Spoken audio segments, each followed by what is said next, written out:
सभी को मेरा प्रातःकालीन नमस्कार। आज मौसम जो है बड़ा अच्छा है और पढ़ने के लिए बड़ा उपयुक्त समय आज का है। देखिए, शब्द शक्ति के बारे में हम पढ़ रहे थे।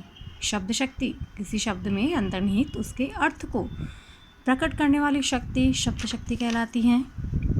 और अर्थ के आधार पर हमने शब्द को 3 क्रम में किया: वाचक शब्द, लक्षक शब्द और व्यंजक शब्द। और इन 3 शब्दों के आधार पर ही शब्द शक्ति के 3 भेद हमने किए: अभिधा शब्द शक्ति, लक्षणा शब्द शक्ति, व्यंजना शब्द शक्ति। अभिधा शब्द शक्ति जहाँ पर मुख्य अर्थ, लोक प्रचलित अर्थ, शब्दकोशीय अर्थ प्रकट होता है, अर्थात जहाँ साधारण बोलचाल की भाषा होती है और आसानी से जहाँ वह भाव अपने शब्द अपने भाव को व्यक्त करता है, वहाँ पर अभिधा शब्द शक्ति। फिर हमने की थी लक्षणा शब्द शक्ति। लक्षणा वाक्य में प्रयुक्त करने पर यदि कोई शब्द अपने मुख्य अर्थ और अपने शब्दकोशीय अर्थ को ग्रहण करने में कोई न कोई बाधा जहाँ उपस्थित होती है, वहाँ पर लक्षणा शब्द शक्ति होती है। हमने इसको समझने के लिए 3 बातों का होना उसमें आवश्यक माना था। देखिएगा, इसके लिए हमने माना जहाँ पर मुख्य अर्थ में बाधा उत्पन्न हो रही हो, मुख्य अर्थ को छोड़कर कोई अन्य अर्थ ग्रहण कर लिया जा रहा हो और उस अन्य अर्थ को ग्रहण करने के पीछे कोई न कोई रूढ़िवादी परंपरा या कोई प्रयोजन वहाँ पर विशेष कार्य कर रहा हो।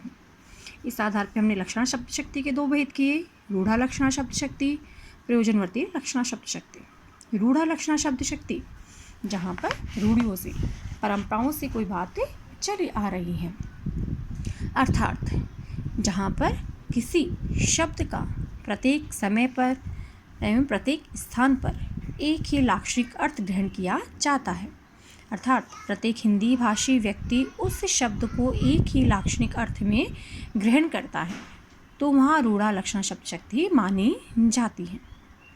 जहाँ एक भाषा बोलने वाले हिंदी भाषी व्यक्ति हैं, प्रत्येक समय में प्रत्येक स्थान पर एक ही अर्थ जहाँ पर ग्रहण करते हैं, वहाँ पर रूढ़ा लक्षणा शब्द शक्ति होती है, अर्थात समय बदलने पर, स्थान बदलने पर भी उस शब्द का वही अर्थ हम ग्रहण करेंगे। फिर दूसरी प्रयोजनवती लक्षणा शब्द शक्ति हमने पढ़ी। जब किसी शब्द का किसी विशेष प्रयोजन के कारण लाक्षणिक अर्थ ग्रहण कर लिया जाता है, तो वहाँ प्रयोजनवती लक्षणा मानी जाती है। पहचान के लिए हम देखते हैं कि जब कोई शब्द किसी स्थान विशेष पर अथवा किसी समय विशेष पर प्रयुक्त होकर अन्य अर्थ को प्रकट करता है, स्थान या समय बदल जाने पर वह अर्थ प्रकट नहीं होता, वहाँ प्रयोजनवती लक्षणा मानी जाती है। हमने रूढ़ा लक्षणा में तो क्या पढ़ा कि वह शब्द अपने प्रत्येक समय और प्रत्येक स्थान पर अपने वही अर्थ को वापस ग्रहण करता है, लेकिन प्रयोजनवती लक्षणा में हमने क्या पढ़ा कि समय और स्थान बदल जाने पर है, भौगोलिक परिस्थितियाँ समय बदलने पर है, उस शब्द का वह अर्थ प्रकट नहीं होता, वह दूसरे अर्थ को ग्रहण करता है। देखिए, इसके आगे हम देखते हैं व्यंजना शब्द शक्ति। अब व्यंजना शब्द शक्ति किसे कहते हैं? देखिएगा, इसमें जब किसी पद में प्रयुक्त कोई शब्द अलग अलग संदर्भ के अनुसार अलग अलग अर्थ ग्रहण प्रकट करता है, तो वहाँ उस शब्द को व्यंजक शब्द कहा जाता है। उसके द्वारा प्रकट किए जाने वाले अर्थ को व्यंग्यार्थ कहा जाता है एवं उस शब्द की शक्ति को व्यंजना शब्द शक्ति हम कहते हैं। देखिएगा, जब किसी पद में प्रयुक्त कोई शब्द, शब्द शक्ति किस पर निर्भर रहती है? शब्द पर। यदि किसी पद में कोई शब्द प्रयुक्त हो रहा है और वह संदर्भ के अनुसार अलग अलग अर्थ को प्रकट करता है, तो वहाँ उस शब्द को हम क्या कहते हैं? व्यंजक शब्द कहते हैं। और उसके द्वारा प्रकट किए जाने वाले अर्थ को हम क्या कहेंगे? व्यंग्यार्थ। और उस शब्द की शक्ति को हम क्या कहेंगे? व्यंजना शब्द शक्ति। हमने अभिधा में पढ़ा साधारण बोलचाल का शब्द, लोक प्रचलित अर्थ, मुख्य अर्थ बोध होता है। और फिर हमने लक्षणा में पढ़ा जहाँ पर मुख्य अर्थ बाधित होता है, वहाँ पर जो है लक्षणा शब्द शक्ति होती हैं। लोक प्रचलित अर्थ जहाँ नहीं निकलता, लक्षणों के आधार पर अन्य अर्थ ग्रहण करते हैं, वहाँ पर लक्षणा शब्द शक्ति हमने पढ़ी। व्यंजना शब्द शक्ति का है जहाँ शब्द किसी पद में प्रयुक्त होने पर संदर्भ के अनुसार जहाँ अलग अलग अर्थ प्रकट करता है, तो वहाँ उस शब्द को तो हम व्यंजक शब्द कहते हैं और उसे निकलने वाले अर्थ को हम व्यंग्यार्थ कहते हैं, और उस शब्द की शक्ति को हम क्या कहते हैं? व्यंजना शब्द शक्ति कहते हैं। अब व्यंजना शब्द शक्ति के भेद हम देखते हैं व्यंजना शब्द शक्ति के मुख्यतः दो भेद माने जाते हैं। व्यंजना शब्द शक्ति के दो भेद हैं। कौन कौन से हैं?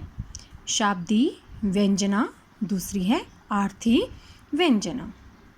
शाब्दी व्यंजना जैसे कि शब्द से पता चल रहा है, जहाँ शब्द महत्व रखता है।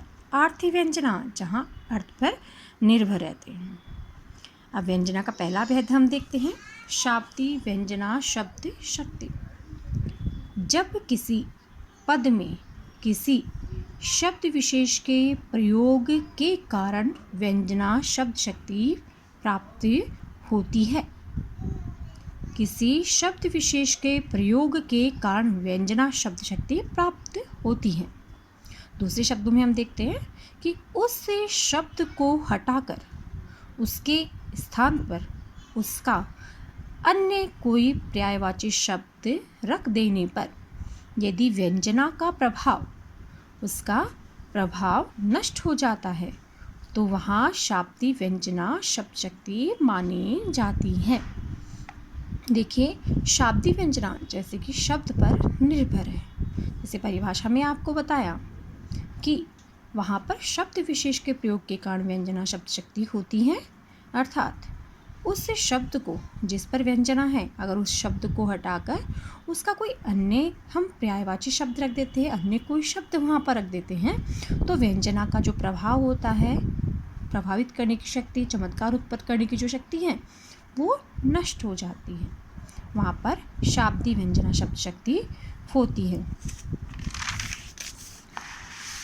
इस प्रकार देखते हैं हम उदाहरण इसका।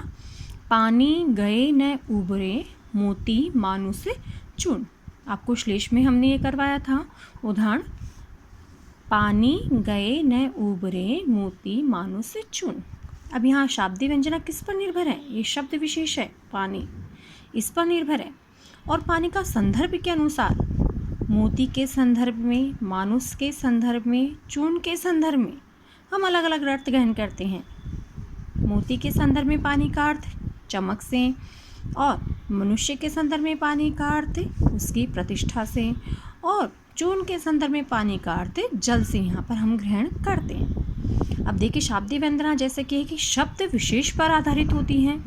अगर ये शब्द विशेष पानी है, अगर इसके स्थान पर अगर हम इसका पर्यायवाची रख देते हैं, मान लीजिए पानी के स्थान पर हम जल रखते हैं, और जल रखने से अगर हम इसका अर्थ स्पष्ट करें तो अगर इस पंक्ति में निहित जो इसका चमत्कार है, पानी शब्द का जो प्रभाव है, चमत्कार है, अगर हम पानी का पर्यायवाची अलग रख देते हैं यहाँ पे, तो इसका चमत्कार समाप्त हो जाएगा, नष्ट हो जाएगा।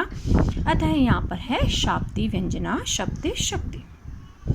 शब्द शक्ति का दूसरा भेद हम देखते हैं, आर्थी व्यंजना। अब आर्थी व्यंजना शब्द शक्ति हम किसे कहेंगे? जब किसी पद में किसी अर्थ विशेष के कारण व्यंजना शब्द शक्ति दिखाई पड़ती है, अर्थात किसी शब्द को हटाकर उसके स्थान पर कोई पर्यायवाची लिख दिया जाने पर भी व्यंजना का प्रभाव बना रहता है, तो वह आर्थी व्यंजना मानी जाती है। देखिए, हमने शाब्दी व्यंजना में तो क्या पढ़ा? अगर शब्द के स्थान पर उसका पर्यायवाची हम रख देते हैं तो उसका प्रभाव समाप्त हो जाता है।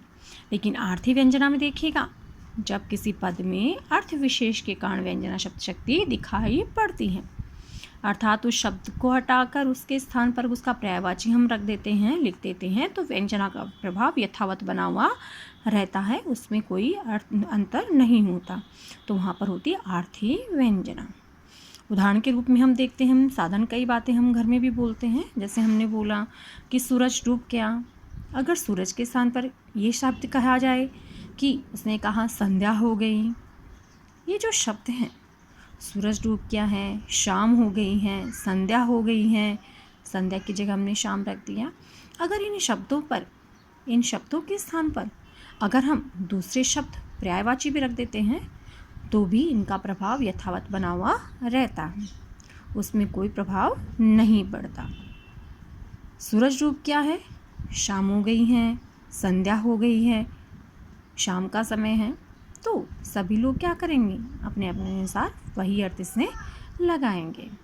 इस व्यंजना में गायों के आने का समय हो गया है। अर्थ जो लिया जा सकता है इससे संध्या होने से, ये संध्या हो गई अर्थात गायों के घर लौटने का समय हो गया।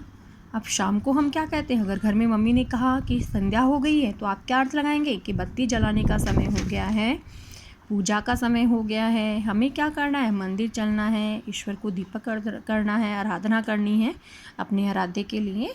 इससे हम यही अर्थ यहाँ पर ग्रहण करेंगे। धन्यवाद।